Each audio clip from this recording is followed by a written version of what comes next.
ఆంధ్రప్రదేశ్ బహుజన సామాజిక పార్టీ రాష్ట్ర కార్యవర్గ సమావేశం విజయవాడ హనుమాన్ పేట ఓ హోటల్ జరిగింది. స్టేట్ కోఆర్డినేటర్ మాజీ డీజీపీ జె పూర్ణచంద్రరావు ముఖ్య అతిథిగా పాల్గొన్నారు. ఈ సందర్భంగా జె పూర్ణచంద్రరావు మాట్లాడారు. పార్లమెంట్ అసెంబ్లీకి జరిగిన సార్వత్రిక ఎన్నికలలో అత్యధికంగా పోలింగ్ లో పాల్గొని ఓటు వేసిన ఆంధ్రప్రదేశ్ ప్రజానీకానికి బహుజన్ సమాజ్ పార్టీ అభినందన తెలిపింది. ఈ ఎన్నికలలో బహుజన్ సమాజ్ పార్టీ అభ్యర్థులకు మద్దతుగా నిలిచి ఓట్లు వేసిన ప్రజలందరికీ ధన్యవాదాలు తెలియజేయడం జరిగింది. పోలింగ్ రోజున తర్వాత కొనసాగిన ఎన్నికల హింసకు బాధ్యులైన రాజకీయ పార్టీల నాయకుల ఎడల కఠిన చర్యలు తీసుకోవడంలో ఎన్నికల కమిషన్ విఫలమైందని, క్షేత్రస్థాయిలో ఎన్నికలలో జరిగిన అక్రమాలను సమర్థవంతంగా అరికట్టగలిగే శక్తి సామర్థ్యాలు ఎన్నికల కమిషన్ కు లేదని ఈ ఎన్నికలలో రుజువైందని తెలియజేశారు. తమకు ఓట్లు వేయని ప్రధాన పార్టీలు ఇచ్చిన డబ్బు వలన ఓటర్లు అత్యధికంగా ఎన్నికల్లో పాల్గొన్నారు. మినహా ఈ 3 పార్టీలకు ఓట్లు వేస్తే వారి జీవితాల్లో మార్పు వస్తుందని ఆశ ప్రజల్లో లేదని తెలిపారు. ఈ కార్యక్రమంలో ఏపీలోని బీఎస్పీ నాయకులు తదితరులు పాల్గొన్నారు.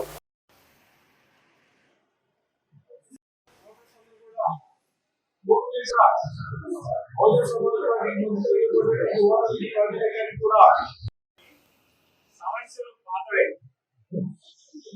2 కుటుంబాల మధ్యనే యుద్ధం జరిగింది. ఈ 2 కుటుంబాల్లో ఎవరు ముఖ్యమంత్రి అవుతారు అనేది ఒక కార్యక్రమంగా ఈ ఎలక్షన్లు జరిగాయి. వాళ్ళని దృష్టిలో పెట్టుకునే మొత్తం యంత్రాంగం యావత్తు పనిచేసిందా, మీడియా మొత్తం అదే ప్రచారాన్ని నిర్వహించిందా, మనం ఏ రకంగా చూసుకుని అదే దృష్టితో డబ్బులు వేల కోట్లు పంచారా, మనం ఆలోచించాల్సిన అవసరం ఉంది. ఎవరేమైనప్పటికీ అసెంబ్లీ క్యాబినెట్ లో మంత్రి పదవులు కనుక చూస్తే ఎప్పుడు కూడా బహుజనులకు అన్యాయమే జరిగింది. అప్రధానమైనటువంటి శాఖలు ఇస్తూ ఉంటారు. కొత్త ప్రభుత్వం వచ్చినప్పుడు జనరల్ గా బహుజనులకు ఇచ్చేది ఏంటంటే లేబర్ మినిస్ట్రీ, లేబర్ మంత్రి అని పిలుస్తారు మరి పిలవటం కూడా. అట్లానే BC welfare minister, SC welfare minister అని ఈ పదవులే ఇస్తారు.